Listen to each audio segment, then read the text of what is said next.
Hi, this is Jim Rush with Trenchless Technology Magazine, and I'm here at the 2009 International No-Dig Show in Toronto. I have with me Richard Thomason, the original chairman of NASTT, and I just want to talk a little bit about the history of NASTT here. We have actually all the past chairmen at the show today, so kind of a unique situation. Richard, can you talk a little bit about the development of NASTT here, and start out with how you recognize the need for a society here in North America?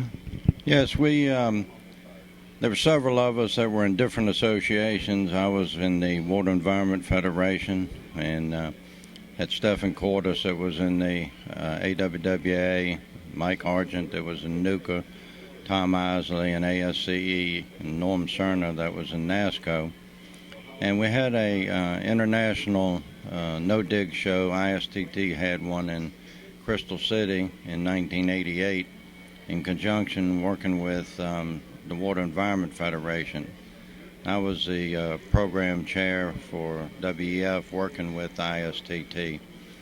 And the five of us started discussing at that show that each of our associations, although we had some focus on trenchless technology, it just was a small facet of what the associations were looking at. And we felt that we needed to focus totally on trenchless technology. So we discussed how we could do this, and discussed that it seemed to get the right focus that we needed a separate association and to have a North America chapter of ISTT here. And so we contacted a management firm for associations, talked to them on the phone, had some conference calls, and then we went to Chicago and met in the association management team's headquarters and found out what it took, what we needed to do, how to do it, and then we discussed with ISTT what they needed to do to establish a North American chapter, and we brought it all together, and then we got the legal documents done and kicked off a North American Society for Trenchless Technology.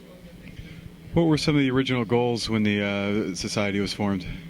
Well, the original goals are the same as the statement today, and that was to have education and promote trenchless technology industry. That there needed to be the focus on educating people of what the value was of trenchless technology, as well as to promote trenchless in the industry, to help and bring together the contractors, bring together the consultants, bring together the municipal people so that we could focus on trenchless technology, get the benefit to society of not having as much disruption to society while we're replacing or rehabilitating the infrastructure. Can you give us a sense of the size of the society, how many members you had now versus what we see here today?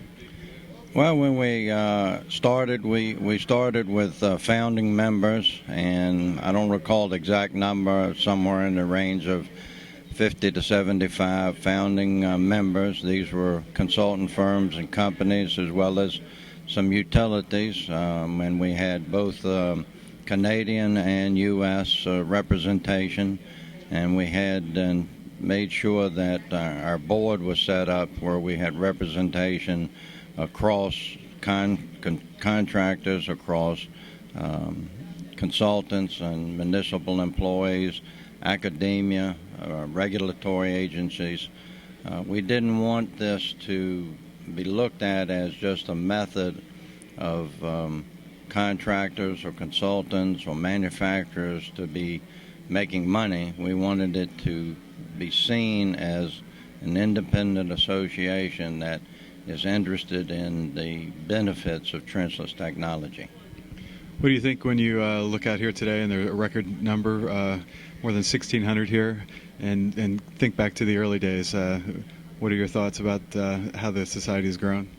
Well, it's really fantastic. We through the years we hit some low years for 2 or 3 years where our attendance was down, and we had one no dig show that is the show that generates a lot of the income and the money that we need to operate and to promote our ideals. And because of that, it took us several years to recover. But it just really makes you feel good to be able to see so many people that are interested in trenchless, and not just from a personal standpoint of income or being able to do the business, but because they truly want to have an impact on society and to be able to take care of the infrastructure.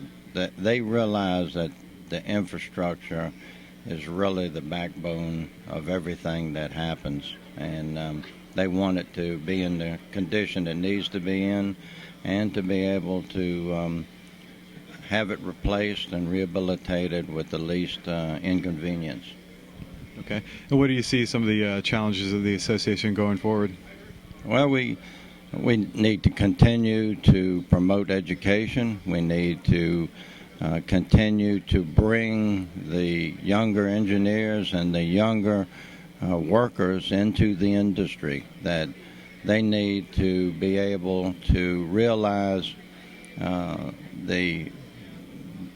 what this can mean to them, as far as them providing things to society, and it's not just a job. It's something that can make them feel worth something, and we just need to make sure that we have a continual flow of the younger generation into the same type of focus.